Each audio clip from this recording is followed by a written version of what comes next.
Саламатсыздар ма YouTube каналының көрермендері. Бүгін сіздермен құйрық майды тұздайтын боламыз. Видеоны соңына дейін көріп, лайк басып, тіркеліп, комментарий жазып отырыңыздар. Сонымен бізге керегі құйрық май. Бұл жерде 1,5 килограмм. Сарымсақ, қызыл бұрыш, қара бұрыш, паприка, тұз керек.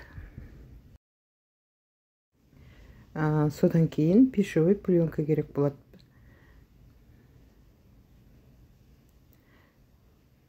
Бірінші құйрығымызды бөлшектеп бөліп алып, тұздап алатын боламыз.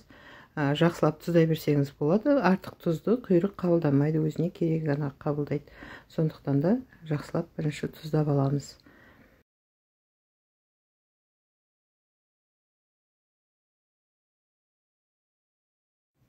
Тұздап алғаннан кейін бетін жақсылап жауып, мен пищевой пленкамен жаптым. 1,5-2 сағаттай тұз сіңу үшін қойып қоямыз. Міне осылай. Біз оға дейірі арасына салмасын дайындайтын боламыз. Сарымсағымызды блендерден өткізіп аламыз, майдалап. Негізі құйрықты қазақтар ежелден емге қолданады ғой. Мен өзімде кішкене құйрықты тұз салмай күйдіріп қойып қоямын. Суықтаған кезде балалардың мұрнына, тамағына, ауырған жерлерге жағып отырамын. Өте тез жазылуға көмектеседі. Жалпы құйрықсыз болмайды дейді. Тұздап қоямыз, күйдіріп қоямыз дегендей. Біз енді мына сарымсағымыздың үстіне жаңағы препараларымызды қосып, менің сарымсағым кішкене құрғақтау болғандықтан кішкене 2 қасықтай су қостым. Сөйтіп дайындап, мына үстіне бәрін құйрықтың үстіне жағып шықтым. Өте әдемі дәм береді. Бұл тұмауға жақсы, көптеген аурулардың алдын алатын, суықтағанға өте жақсы қасиеті бар құйрық қой бұл. Міне осылай бәрін біркелкі қылып жағып алып, бұны да кішкене 1 сағатқа тындырып қоямыз. Осы жаққан салмамыздың дәмі сіңу үшін, маринадталу үшін.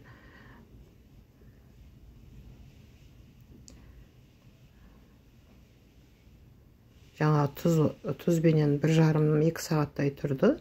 Енді бұны 1 сағатқа қоямыз. Содан кейін барып, суға қайнататын боламыз.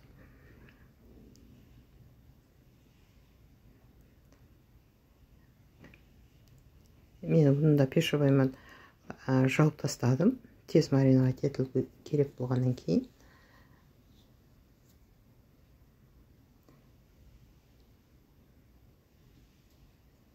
Енді осыны пищевойға бөлек-бөлек қылып орайтын боламыз.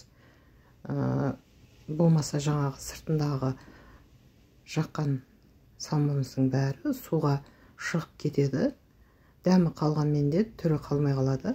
Сондықтан да пищевой пакетке салып пісірсеңіз, дәмі де сол бойында қалады, реңі де сол бойында қалады. Өте керемет болып шығады.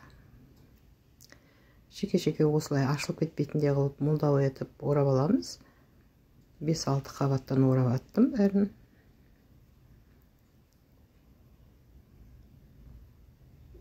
Байлаудың керегі жоқ. Оранқырап жүрсеңіз, суға түскеннен кейін өзі солай тұрады. Міне осылай орап болдық бәрін.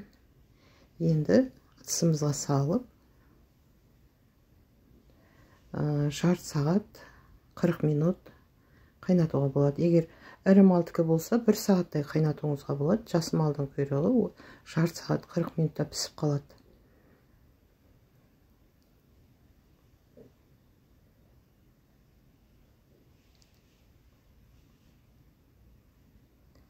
Міне осылай су құйып, 1 қалыпта қайнататын боламыз. Менікі 40 минут қайнады. Жас мал тез пісіп қалды. Енді осылай суытамыз. осылай алып бірденен жей беруіңізге де болады. Мен бірақ кішкене мұздатқышқа қойып барып аштым. Бұның сыртына әлі үшін сыртына паприканы жағып шықтым бір келке етіп. Бұл дастарханда әдемі сәнді көрінеді. Жалпы қоспасаңыздар да болады. Өзінің дәмі де өте керемет. Жаңағы сарымсағымыз бар, ащылеріміз бар. Ішіне де паприка салғанбыз. Өте дәмді керемет болды. Осыны істесеңіздер жағдайында осы қысқы ауазда өте керемет ас болады. Міне біздің құйрығымыз дайын болды. Тұздап болдық. Сіздермен бірге болған Лейла. Видео ұнаса лайк басып, комментарий жазып, тіркеліп отырыңыздар каналға.